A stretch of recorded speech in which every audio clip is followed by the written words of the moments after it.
Hi, my name is Linda Englund-Ögge. I work as an obstetrician at the Sahlgrenska Academy, Gothenburg, Sweden.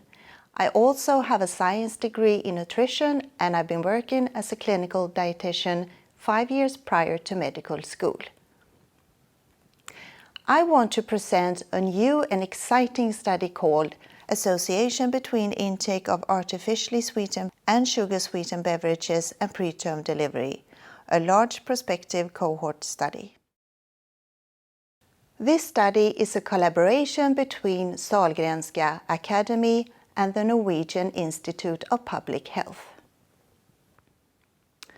As an obstetrician, I unfortunately have to deal with preterm delivery almost on a daily basis. Preterm delivery is defined as giving birth before the 37th gestational week.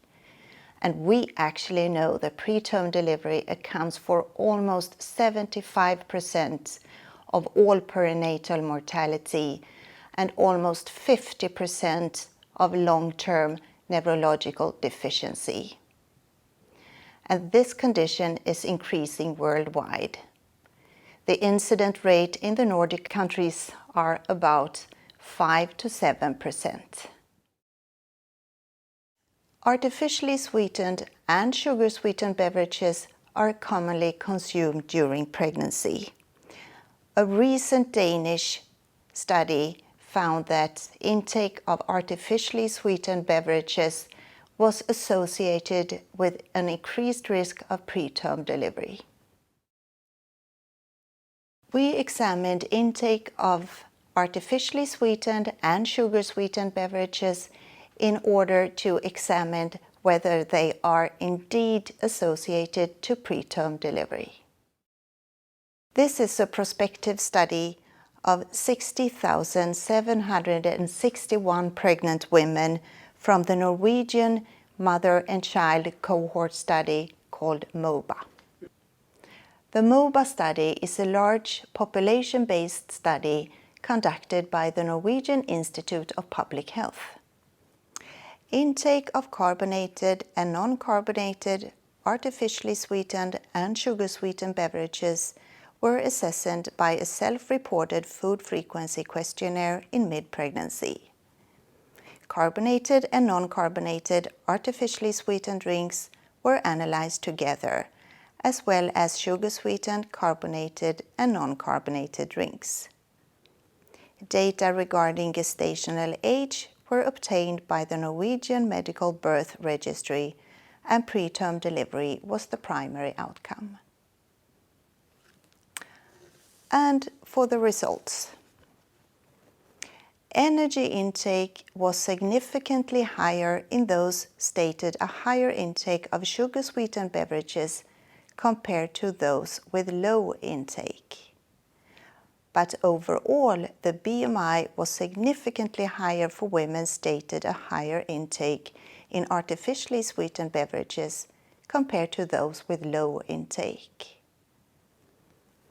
Women with a higher intake of artificially sweetened as well as sugar-sweetened beverages were more likely to be single women, were more likely to be smokers, and were also more likely to be less educated.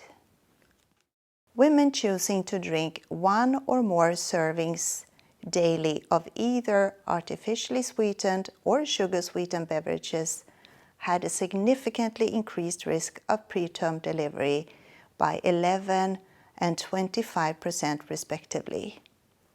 All figures as adjusted odds ratio.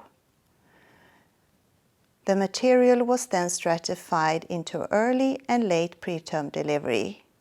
Those drinking more than 1 serving daily of artificially sweetened drinks had an increased risk of late preterm delivery by 14%. But choosing to drink 1 or more serving daily of sugar-sweetened beverages was though associated with a significant increased risk of early preterm delivery by 75%. When looking at different BMI groups, those being normal weight and choosing to drink 1 or more servings daily of artificially sweetened beverages was associated with an increased risk of preterm delivery by 16%. But if you're pregnant and overweight and choose to drink more than 1 servings daily of sugar-sweetened beverages, you increase your risk of preterm delivery by 41%. In conclusion, our findings in this Norwegian cohort of pregnant women suggests that daily intake of both artificially sweetened and sugar-sweetened drinks are associated with an increased risk of preterm delivery. Thank you for your attention.